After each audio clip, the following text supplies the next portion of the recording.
ഒരു മറക്കാൻ പറ്റാത്ത ദിവസം. അന്നാണ് ഞാൻ അവളെ ആദ്യം കണ്ടത്.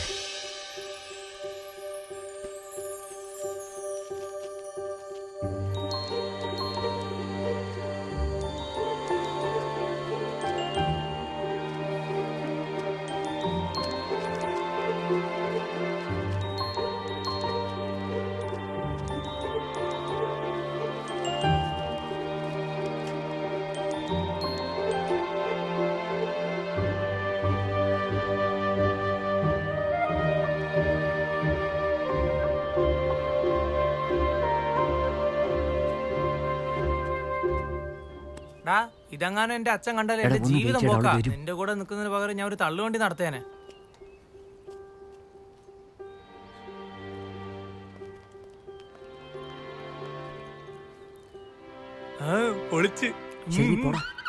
പോടാന്നോ? എടാ, പെണ്ണുങ്ങളെ കാണുമ്പോ ഞങ്ങള് വേണ്ടെന്ന് പറയുന്നത് നിങ്ങളൊക്കെ എപ്പോഴാടാ നിർത്താൻ പോകുന്നത്? മാറ്.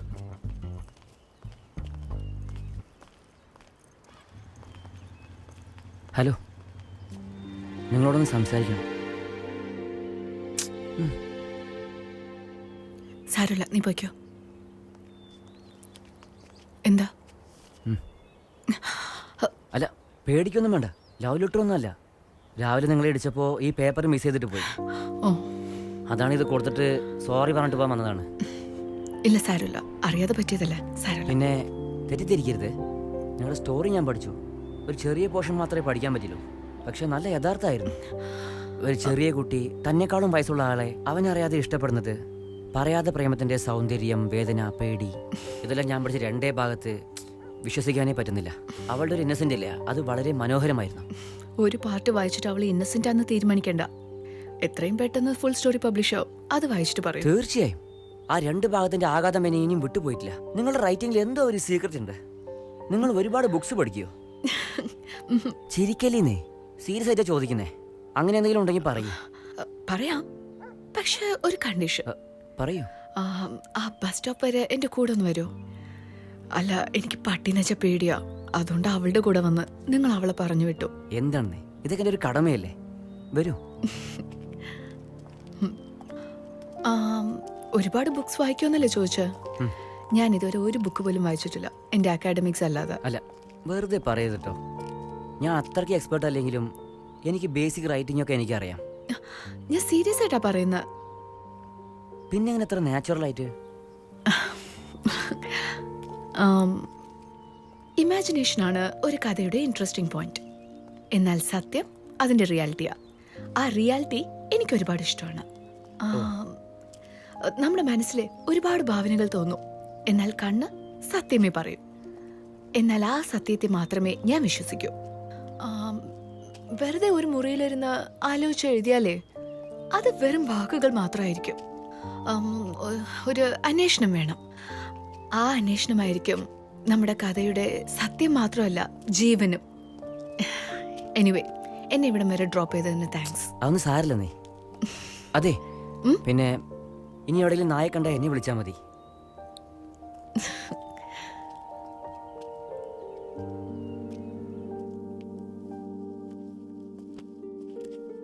Hi. Hi.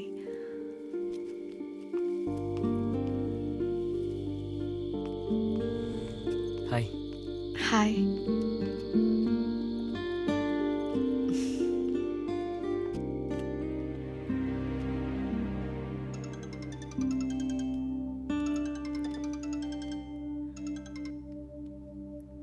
Hello.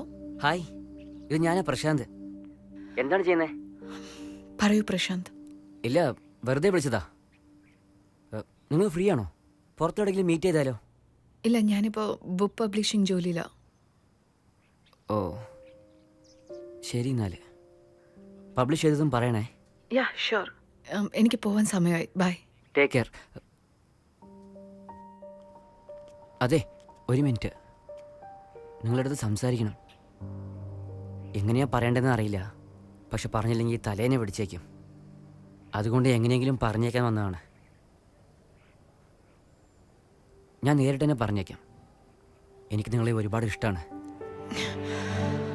I love you. എന്തെങ്കിലും പറഞ്ഞിട്ട് പോയി. Yes, no? നോ, ഒന്ന് ആലോചിച്ചിട്ട്. I'm already in a relationship. പക്ഷേ ഇതിനെക്കുറിച്ച് നിങ്ങളൊന്നും പറഞ്ഞിട്ടില്ലല്ലോ. എന്തിനു പറയണം? പറയാൻ ഒരു ആവശ്യമില്ലല്ലോ പ്രശാന്ത്.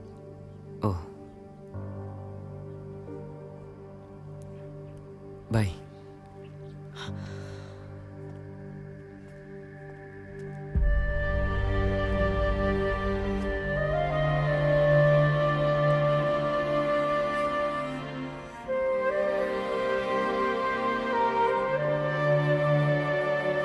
അന്നാണോ നീ അവളെ അവസാനമായി കണ്ടത്?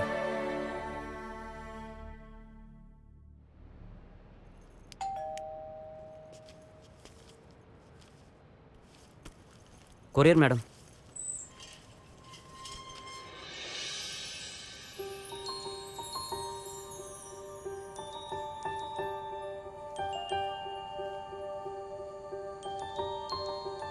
നെയിം ഇത് ഞാനാണ്.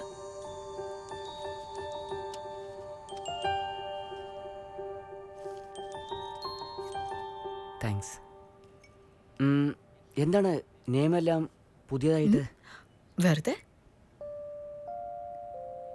എന്ന് വെച്ചാ ആ, പ്രകൃതി എന്നർത്ഥം. ഒന്ന് ആലോചിച്ചപ്പോ എന്നെ പോലെ തോന്നി, അതുണ്ടാ.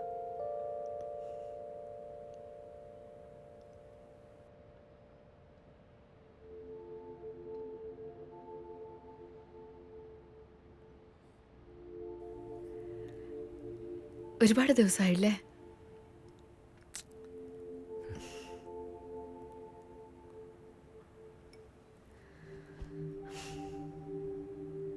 അദ്ദേഹം നിങ്ങളുടെ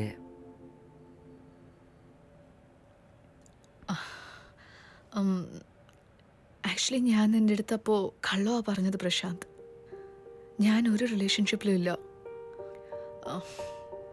ഫ്രാങ്കായിട്ട് പറയണമെങ്കിൽ നീ എന്നെ ഒരുപാട് സ്റ്റോക്ക് ചെയ്തില്ലേ, അതെനിക്കിഷ്ടമായില്ല. നിന്നെ എങ്ങനെ അവോയ്ഡ് ചെയ്യണമെന്ന് അറിയാത്തപ്പോൾ I didn't want to be harsh with you. ഞാൻ നിന്നെ ഹേർട്ട് ചെയ്തിട്ടുണ്ടെങ്കിൽ I am really sorry. Thanks. Coffee നല്ലോണ്ട്.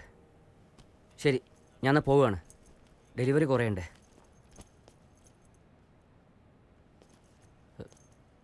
എന്തെങ്കിലും ഉണ്ടെങ്കിൽ കോൾ ചെയ്യൂ. എൻ്റെ നമ്പർ മാറ്റിയിട്ടില്ല, അതുതന്നെയാണ്.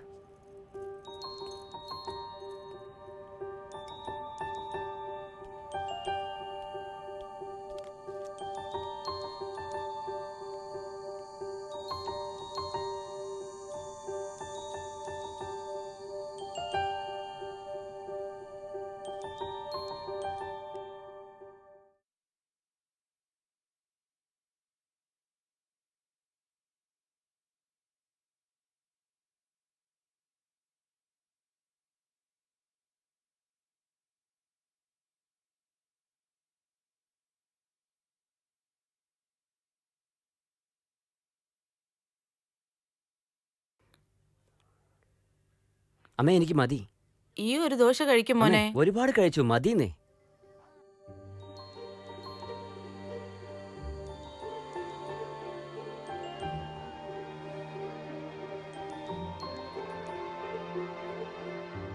എൻ്റെ നമ്പറൊക്കെ ഇപ്പോഴും ഉണ്ടോ? ഡിലീറ്റ് ചെയ്ത് കാണുമെന്ന് വിചാരിച്ചു. എൻ്റെ നമ്പറൊക്കെ ഇപ്പോഴും ഉണ്ടോ?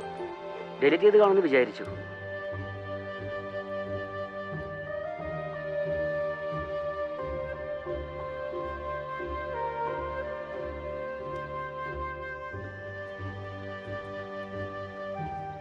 എന്താ ഡിലീറ്റ് ചെയ്യാത്തെ?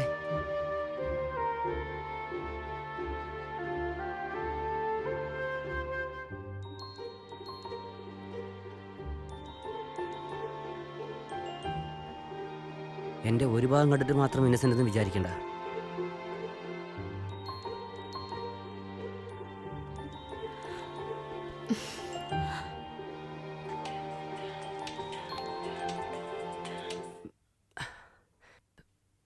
ഹലോ, ഇനി ഇതൊക്കെ ഓർമ്മയുണ്ടോ? കുഴപ്പമില്ലല്ലോ. അത് മറക്കാൻ പറ്റുന്ന വിഷയമാണോ? ആ ദിവസം, ആ രണ്ട് ഭാഗത്തെ കഥ, ആ ടീനേജ് പെൺകുട്ടി. മറ്റൊന്നും കൂടി പറയട്ടെ. A gift to my secret lover. ആ ബുക്ക് പബ്ലിഷ് ആയതും തെരഞ്ഞ് കണ്ടുപിടിച്ച് വാങ്ങി പഠിച്ചു. മുഴു കഥയും അറിയാൻ വേണ്ടിയ ആഗ്രഹത്തിൽ. ഉം. എന്തൊരു റൈറ്റിംഗ് ആണ്, ചാൻസേ ഇല്ല. ഉം. എല്ലാവരുടെ ജീവിതത്തിലും അങ്ങനെ ഒരാൾ ഉണ്ടാവുമല്ലേ? അറിയാത്ത വയസ്സ്, അങ്ങനെയും കൂടി പറയാൻ പറ്റില്ല. ഒന്നും അറിയാതെ 5 വയസ്സിൽ വരുന്ന, എന്താ പറയുക, നിഷ്കളങ്കമായ ആ പ്രേമവും മനോഹരമല്ലേ? പക്ഷേ ആ പ്രേമം അവളെ അതുപോലെയൊക്കെ ചെയ്യിപ്പിക്കുമെന്ന് ഞാൻ വിചാരിച്ചതേ ഇല്ല. അറ്റ്ലീസ്റ്റ് അവൻ മുന്നിലെങ്കിലും പോയി നിന്നിരിക്കാം.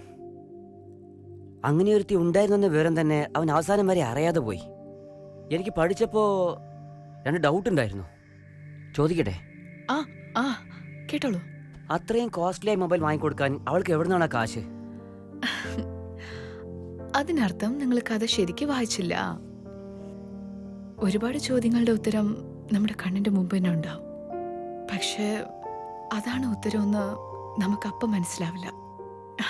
വീണ്ടും ഒരിക്കൽ വായിച്ചു നോക്ക, അപ്പം മനസ്സിലാവും. തീർച്ചയായും. പിന്നെ ഒരു ചെറിയ റിക്വസ്റ്റ്. എന്താ? ഓത്തർ സൈൻ ചെയ്ത കോപ്പി കിട്ടുമോ? അതിനെന്താ, തരാലോ.